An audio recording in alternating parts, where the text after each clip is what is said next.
Hello everyone, how are you? I hope you're fine. So in this video, I would like to talk about neurolinguistics. So without wasting any time, let me start the video. Enjoy the video. Okay, so here is the PowerPoint that I have been prepared to support my video. Now we will come to the second slide. Okay, this is the picture of human brain. So as you can see from the picture, human brain consists of three parts which are known as forebrain, midbrain, and hindbrain. As you can see from the picture shows us where is the location of forebrain, midbrain, and also hindbrain. Next. Okay, this is the picture of hindbrain. Hindbrain is the lowest part located at the base of skull. It has two important structures, medulla and cerebrum. Medulla oblongata controls respiration, reflex movement, digestion, and heart beating. It also connects brain with spinal cord, and they are crossed.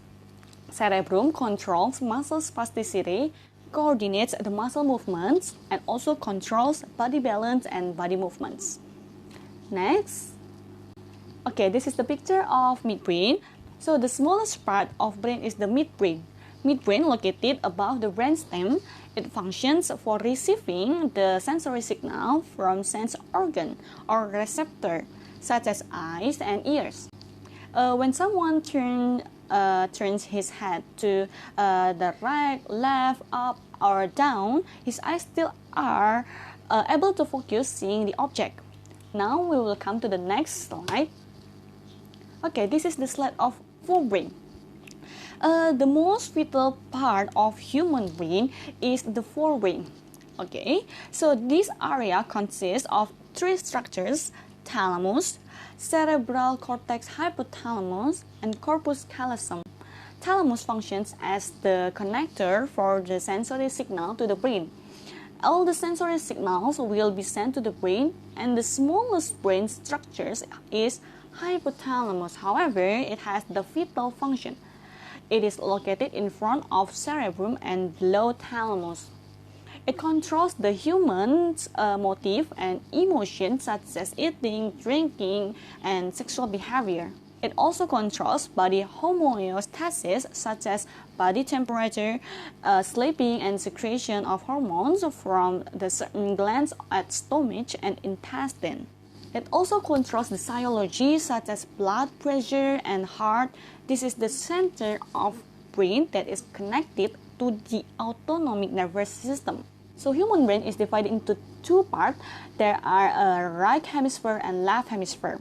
So both sides of brain play different roles. The left side functions for critical thinking and the right side functions for creative thinking. Since 1861, the left area of brain considered as the dominant area of speaking and language ability. Nonetheless, based on the result of the researchers since the last 20 years, it has shown that right area of brain also functions for the language ability and speaking, but the most dominant is always happen in left hemisphere. So right hemisphere involves music, fantasy, literature intuition, thinking, and understanding of certain experiences. The right hemisphere also has particular functions. This hemisphere is able to use the language well by giving the intonation, stressing the uttered tones, and using gestures, hand movement, and facial expression as the way to make listener deeply understand the thought and feeling that have been expressed. So according to Keynes, born 1981, left hemisphere manages the processes such as language, logic, mathematics, writing, and understanding of the pleasant experiences. The linguistics specialty is located on the left hemisphere of brain. This hemisphere functions in monitoring the grammar ability, understanding the other's utterances, naming objects, repeating something, reading, and writing. Okay, there are two important areas in our brain. There are Wernicke's area and Broca's area. In Wernicke's area, the language sounds are going to be separated into syllables, words, phrases, clauses, and sentences. After interpreting and understanding the actual message of the sounds, there are probably two ways. If the received input does not need to be conceived, the input will be kept in the memory. If the information needs to be conceived verbally, the interpretation will be sent to broadcast area through curved vesicles. And in broadcast area, the process of recognition starts. After understanding the language sounds, broadcast area send the message to the motor cortex to be implemented. The implementation process in the motor cortex is not moderated. For the basic utterances, the minimal 100 muscles and 140,000 chains of neuromuscular get involved in the process. The motor cortex considers not only the sets of words but also the sets of sounds and features from the sounds which are uttered. Next, we will discuss language-related disorder affected the brain. So this is the last part of my PowerPoint, aphasia. So we will discuss language-related disorder affecting to the brain. Language disorder is also known as aphasia. From results of previous studies, several types of aphasia were found involving the relationship of language and the brain. People with aphasia have different combinations of things that they can still do in an adult-like way and things that they now do clumsily or not at all. So now we will come to the types of aphasia. The first one is broadcast aphasia. People who suffer damage or injury to the broca area can understand the language very well, but it cannot form words or reproduces sound. Next, runic aphasia. Pronunciation and grammar is correct, but any word spoken by the patient does not contain meaning. Next, pure word deafness aphasia. These patients could not identify the correct words sound like a patient can recognize the melody of new song that the patient hears, but the patient cannot recognize the lyrics. The next is conduction aphasia. When people have a pretty good understanding of speech but are relatively weak to repeat the words, they are known as conduction aphasia patients.